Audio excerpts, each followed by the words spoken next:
Howdy, fellow dreamers. It's that time again for Heather's Helpful Hints. Have any of you ever felt like really completely accomplished? So you're like, yeah, I'm the shish kebab. That's how I felt all weekend long. Yesterday, I woke up at around 6 a.m. Yep, I'm one of those type of people. You know, the ones that wake up early and happy. I know some of you would hate someone like me.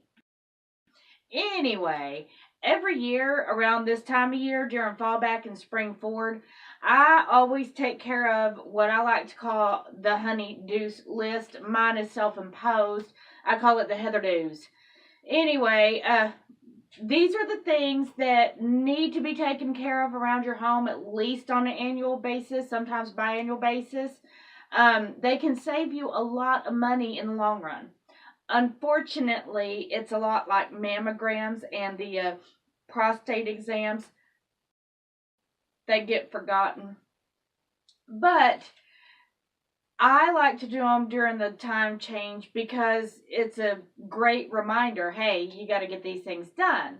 It's just that scheduling kind of thing.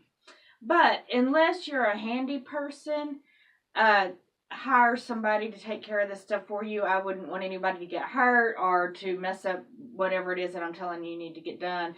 But I am a handy person. I'm kind of a Jill of all trades, if you will. Not only that, but I enjoy it. A lot of times my friend is like, uh-oh, Heather's all messing around again. That's because I'll wake up and go, what room do I want to remodel today? And the next thing you know, me and my little sledgehammer have already started a room demo.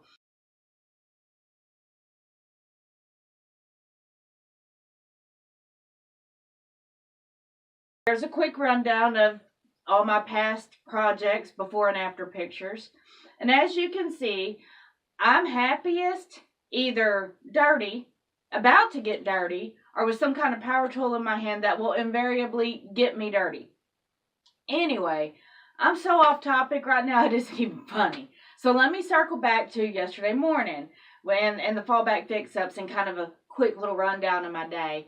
So every single year I clean out my cools. I use a little soft bristle brush. I like cut my knuckles up and I get up in there and I just clean the cools out so that way it has a nice good airflow. It reduces the allergens in my home and decreases the fire hazards. Best of all, it increases the lifespan of my central heat and air unit, and everybody knows that those things can be costly. Then I check my burners because I do have a gas central heat and air unit. I make sure those are lighting up properly. I clean them all out of any debris and anything like that. And then I remove this little copper probe and I scrub it with a wire bristle brush. So this little thing gave me all kinds of hell last year. Like my house was not getting over like 60 degrees during February. And I didn't know if it was the thermostat or the relay switch. But my heater would kind of cycle on for about 30 seconds, and then it would safety out for an hour and a half. So it never really turned on and ran. And that little copper probe, I would have never found if I hadn't looked it up on YouTube. But apparently the tiniest little microscopic bit of corrosion can create a huge not heating my house problem. So I added that to my annual preventative maintenance schedule. And then I just checked the wires of the unit to make sure that none of them have been chewed on by mice or any other varmints. We have had a lot of rain, and they seem to find their way in no matter what we do. I wanted to make sure that I didn't have any bare wires that could cause a short. So then I also got a new air filter, which I do on a monthly basis. I change mine the beginning of every month. Just so that way I can remember all about a scheduling thing. And the size of that can be found on usually where you put your filter in at. And also, filters have this great little directional flow arrow, so that way you know which way the filter needs to point so it gets the optimum airflow. I got all that done by like 11 a.m. And that's not to say it's an easy task. It is a pain in the biscuit. Anyway, I moved from the central heat and air unit to my dryer. Pulled it away from the wall, got all the crap from behind it. I got the back pulled off of it in the vent, and I vacuumed the vent out to make sure that any of the fuzz and whatnot was all out of that lint and stuff. And then I took the back panel off and I removed the little lint catcher part so I can make sure that I got all the lint that was trapped up in there out of that too. That also helps increase the lifespan of the dryer. It also helps with the efficiency of the dryer and, again, reduces fire hazards. So then both of these tasks extremely help airflow. And that's always a good thing to have when you're talking about dryers and central heat and air units. Then I went outside because it was a gorgeous day, and I went and grabbed my ladder, and up to the gutters I went. Stop rolling your eyes, men. It's necessary. I hear all you men complaining about your wives making you clean the gutters. Is it fun to do? Is it necessary? When your gutters fill up with leaves, problems. When they get wet, it's a great breeding ground for insects we all hate, like the mosquitoes. And the moisture gets trapped between the house, which can cause the wood to rot and mold and your gutters to eventually fall down. Yeah, it is that important. Because if you think it taking 30 to 45 minutes out of your day a few times a year to clean your gutters, wait until you have to take several days and a lot more money to replace the wood behind the gutters and the gutters themselves. So can I get an amen, ladies? Yep, I knew I could. So while I was outside, I thought, I still got plenty of time. Might as well do a little quick rundown of my vehicle and do a little winter check. So in a future video, I will be covering how to check your oil, how to change your oil, how to just maintain your vehicle altogether. Women can do it. Men can do it. Mechanics can do it. But I just topped off my coolant, cleaned up my battery terminals, and just little things like that. But I do want to mention right here, never ever, and I do mean never ever, mix the orange and the green antifreeze. They are two different chemical compounds that when combined together turns into this gelatinous, icky, slimy stuff. And that stuff will slow your radiator down quicker than a cheetah chasing a gazelle. So, since I've had my license, I've always had the following things in my vehicle. People who went to school with me, they can testify to this. I used to keep a set of jumper cables, a gallon of antifreeze coolant, a quart of the oil that my vehicle takes, and a good tire iron, and of course, a good jack. I know how to change a tire. I know how to change an oil. I know how to change a god-awful serpentine belt. Those are such a pain in the butt. Anyway, but I knew how to do all that because I wasn't allowed to learn how to drive until I learned how to maintain a vehicle. I'm glad I had that education, too, because I didn't want to be stranded. In those days, cell phones were not a luxury. We couldn't just dial up a roadside service. And what I'm trying to say here, ladies, is always be prepared. Whether you're single or not, whatever the case may be, what if you break down somewhere and you don't have cell reception? It can happen. When I do my future video for vehicle maintenance, I'll go into more specifics as to why these things need to be done on a regular basis. But for now, just know it is important to have them done.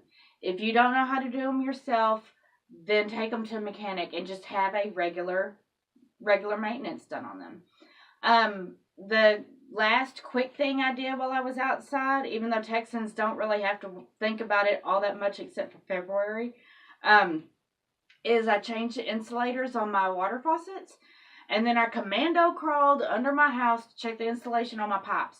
I have pier and beam house, so it's a little more important because the pipes under the house are above ground. I would rather take care of it while it's still nice and pretty outside than when it's supposed to freeze and drop below freezing, meaning it is already colder than a well digger's ass in Alaska. Some other things you can do to reduce the mess and expense of your pipes freezing is leave the cabinet doors with the plumbing in them that are on external walls open. at night. That'll kind of help. The warmth of your house will help with the pipes. And then leave the water on, the hot and the cold water, dripping. I want to specify here, dripping. Do not turn those things on full blast. It's not really necessary. But water that's moving is harder to freeze than water that's not moving. It's not to say that it won't freeze. It's just makes it a little more difficult to freeze. So then it started getting dark outside, so I came back in and I grabbed my little space heaters because I like to take care of cleaning those up too. And I make sure that the cord doesn't have any bare wires. I make sure that there isn't any dust or dirt or anything like that on the coils. I just grab one of those little cans of air that you can get at the electronics store anywhere. And I just make sure those are nice and clean. I want to emphasize this, space heaters are not safe, especially ones with open flames or open coils. Fabric can get on them. They can cause fires. Just the like ones that look like little fireplaces, those are safer than some of the other ones. But, you know, just to be on the safe side, don't ever fall asleep with one of the space heaters on. I don't care what type it is. Just don't. You know, we get extra blankets if it's going to be so cold that the central heat and air unit can't keep up. I felt that it's important to mention that there are a lot of deaths everywhere because of fires started from space heaters. Now, I don't know if you've noticed the common theme of fire safety here, but yes, now is also the best time of year to check the batteries in your smoke detectors. I personally have 3. One in my laundry room, one in my kitchen. Feel free to insert your own bad cooking joke here. And one in the central part of the house by all my bedrooms. My detectors are smoke and carbon monoxide detectors. Also, the lifespan of smoke and carbon monoxide detectors is about 5 years or so. If yours are older than 5 years, you can't remember when you purchased it, it's time to replace them. I like to write the year I purchased mine with a Sharpie on top so I can check when I can check it when I check the batteries. Last but not least, I checked my fire extinguishers to make sure the indicators still show good. You want to tip them upside down every once in a while to get the best possible gauge reading. If the gauge is too far in the green, you should replace it. If it's in the red, anywhere in the red, you should replace it. You kind of want it in the middle of the green. You just want to make sure that it'll be ready in case of emergency. Today, I woke up all early again, thank you, fallback, and I got to working on this funny little script so I can do this funny little video. I took a nice long hot bath, and I even dolled myself up. Can you tell? Sometimes when I work as hard as a man, I like to spend a little time on myself to feel all pretty again.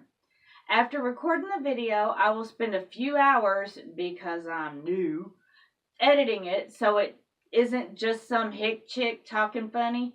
Then I'll upload it and write on my fallback fix-up blog to post to my website. Now you all know why I felt all accomplished and stuff this weekend. I am woman. Hear me roar! Coming up in future episodes. Until next time, fellow dreamers, dare to dream big. I know I will. Bye.